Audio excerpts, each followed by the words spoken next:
Welcome back to the Nick Lenz's Comic Corner, classic/non-classic. This is episode number 495 and Doubleshot number 408.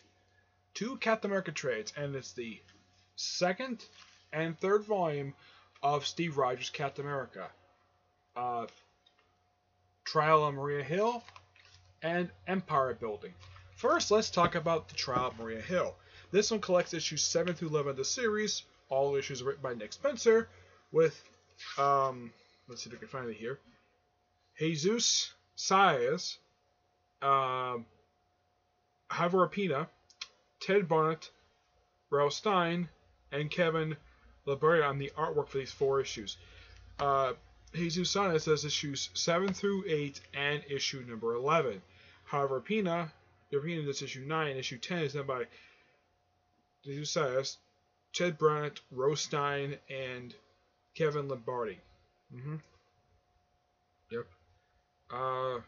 Doesn't say who does the cover is done by Stephanie Haynes. This issue 7. Jesus Saez is issue 9. Paul Redu. This issues 10 to 11. And issue 8 is done by Elizabeth Torque, who I believe, it was also the same artist of Captain Marvel. This trade has this at the beginning. Yeah, ignore this. This is, well, kind of dumb. Yeah, I don't really know why it says follow the adventures of Steve Rogers' Captain America in these trades. It goes back further than that. Okay, with this one, you have it where, in these particular stories, you have it where Maria's put on trial by the World Security Council. My guess is the reason why Marvel decided to add this to the Marvel comic universe is because, well, they're the overseers of. They're basically Maria Hill's bosses that she had, that Nick Fury had in the Avengers movies. Yep. So basically, it's kind of a similar way. She's tried, pronounced guilty, though she doesn't choose the planetary shield, which becomes a plot device during Secret Empire. Yep. And of course, they also have issues set during. I think it's just after Civil War II. It's basically leading up to Civil War, where you have the issues in here are set during, at least just after Civil War II and before Secret Empire. It just basically doesn't pass the time. The stuff with the Darkhold in here. Zemo basically, revealed that, there's a flashback in here revealed that, that Zemo, apparently in this alternate memories of Steve Rogers, apparently Zemo and Cap are old friends. Okay. Yep. There's no actual major deaths in these issues. Well, actually there's one, but that's one character you only feel like once or twice prior to this. Maria Hill is replaced by Captain America as director of S.H.I.E.L.D. In this alternate reality, apparently, instead of that that one-shot character, in this alternate reality, in Ultimate Memories of Steve Rogers, now Erskine is actually killed prior to Steve Rogers getting the serum in his body. But they kind of explain it in this alternate reality where Zola gave him the serum, not Erskine. Erskine is killed by Rogers, and of course he's replaced. Yep. So, yeah. Of course, at the end we have the start of some stuff basically leading to Secret Empire. Also, it's revealed that in this issue, in issue 11, that the new Quasar is a lesbian. Yep, because she has a girlfriend. Yep, that's simply the way it is. And of course, we have some stuff dealing with the Thunderbolts book. Yep, that comes relevant for Secret Empire. Taskmaster finds out that Cap is a Hydra agent, and basically tries to publicly out him. Yeah, of course, that's what he plans on doing. This is really good. I give this one a 9.5 out of 10.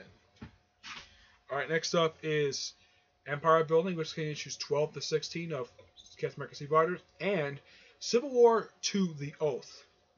All issues in here written by Nick Spencer. The Oath is done by the issue itself. The main story, there's several artists. The main artist is Rodriguez with Phil Noto, Rafael Ito, Seisman Kurosaki, and Dono Suez Amura. The Steve Rogers issues are done by Javier Pina, Andreas Guno, and Scott Hanna issue 12. Scott Pina also does issue 15 with Ed Rogello. Rose Stein, Ted Barnett does issue 13. Jesus Saez is issue 14. Kevin Labria, Laura Claire, and John Milan does issue 16. With the cover art done by Simon Blotchy for issue 12. Arthur Adams and Jason Keith does issue 13. Elizabeth Torque does issue 14. Gabriel Dodot does issue 15. And Daniel Kuna does issue 16. Those are the covers. Yeah, Civil War II: The Oath is simply put the sort of like the build up to Secret Empire. Yeah, it's simply put the prelude, and there's a scene in this particular book that rips off something directly from the ending of Civil War I.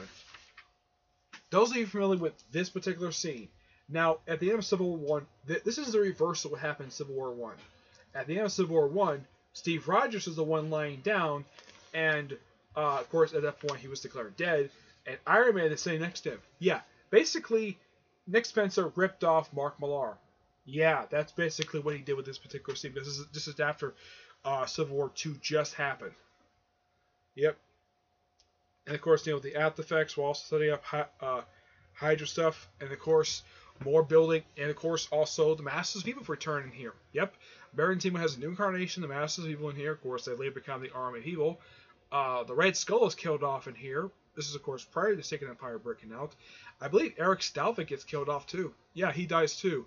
Yep, the Marvel comic version of Eric Stalvik dies, too. So we get 2 character deaths in here.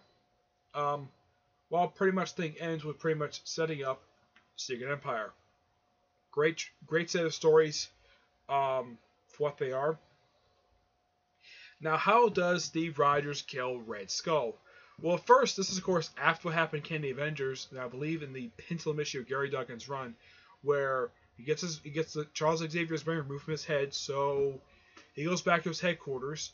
He gets the crap beaten out of him by Steve Rogers, and then he's thrown out of a window. I am not kidding. He is thrown out of a window, and that is literally what happened to the guy. Yeah, he gets thrown out of a freaking window. And also it's revealed in the flashbacks, Elsa did not kill Steve Rogers' mother. Turns out she's actually alive and well, perfectly fine. Yep, so basically what happened in the beginning, yeah, it turns out it was just a complete lie in the flashbacks. Yep. Now, as far as I can tell, in the last 3 issues of the series ended after 19 issues. They actually stopped doing the flashbacks after 16 because they were Secret Empire tie-ins, so why in the world would you want to? Elsa herself, as far as Secret Empire, has not been seen since then. But she plays, she's actually Madame Hydra. There's also the character Leviathan, who's actually Nick Fury's brother. Yeah, he appears in here as well. And Madame Hydra is, in fact, Elsa, who is a creation of the Cosmic Cube. There's stuff that basically leads to stuff in the pages of Thunderbolts, where, also, I forgot to mention this, there's one air death that happens in here. Jack Flag dies. Yep, Jack Flag dies. After he'd been in a coma since issue 1. So it takes Nick Spencer almost an entire year to finally follow up with something. And basically it's implied that Cap was going to kill him, but according to papers that were signed by Kathy, aka American Spirit, that was me, yeah, actually it's Fighting Spirit, yeah, she and Jack Flag were partners, and apparently Jack Flag really wanted to be the new Bucky. Yeah, it's really odd. But one person pointed out, though, last time that they saw Jack Flag was back in the 90s. That was not his last appearance. His last appearance prior to showing up at the start of the series was actually during Thanos Imperative. Yeah, basically, if you want to read how he got there, yeah, there's like one issue of Thunderbolts, basically, of how he was captured by the Thunderbolts, got stabbed by Bullseye, put into a wheelchair, and then he showed up in Guardians. He was there for pretty much the rest of the time. Of course, he got his spine fixed.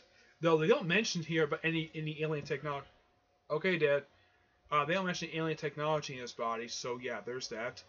But yeah, otherwise though, that is really it. Let's see. Yeah, he just simply hangs out basically with the Guardians of Thanos Imperative. Yep, hangs out there with him for roughly over a year before he gets sort of forgotten, and then of course next match. Okay, Dad. Jesus Christ. So this is good. I'm gonna get this a 9 out of 10. Actually, 9.5 out of 10 is really good. There's even cool cover here that homages an old Captain America comics cover. This is good. Alright, that's it for this episode. Stay tuned for the next episode, which is episode number 496 and Doubleshot number 409. Okay? So then, we'll see you there. Bye.